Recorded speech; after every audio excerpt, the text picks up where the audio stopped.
Азтай охины сэргэлт өдөр 13. Миний хүсэл бол орчлонгийн төлөвлөгөө. Сайн уу азтай охин минь?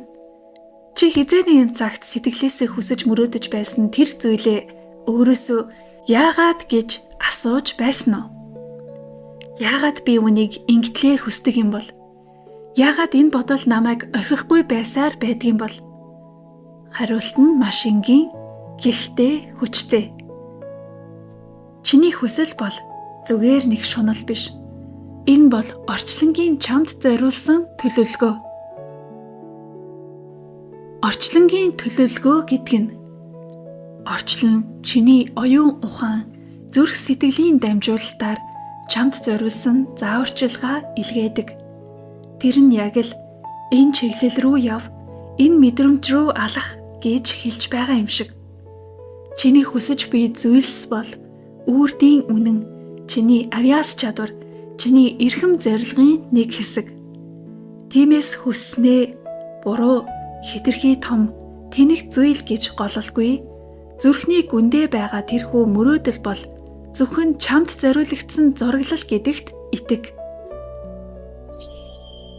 Сэтгэлийн шивнэ. Чиний мөрөөдөл бол зүгээр нэг зүүд биш. Энэ бол орчлонгийн дохио. Хүсэж чадсан л бол хүрч чадна. Тэр хүсэл чамайг зориуд сонгосон шүү.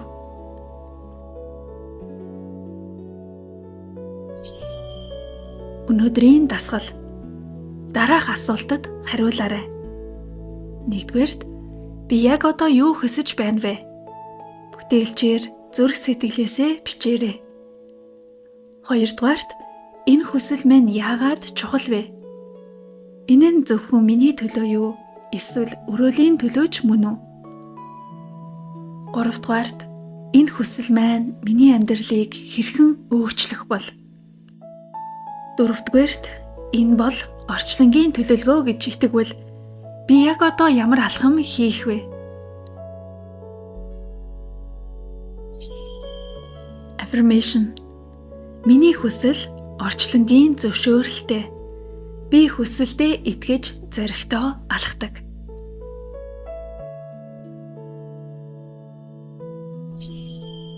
Чиний дотор гялалзаж байгаа хүсэл бол санамсаргүй төрсөн мөрөөдөл биш. Энэ бол орчлон чамайг татаж буй хамгийн гэгээлэг төлөвлөгөө. Тэрхүү хүсэлд итгээрэй. Алхамаар түүн рүү оч. Яг одоо энэ бүхний төлөө баярлалаа гэж хэл. Учир нь аль хэдийн бүх зүйл эхэлчихсэн байгаа. Хайр, итгэл, дотоод мэдрэмжээр чиний дотн хөтөж марлаа.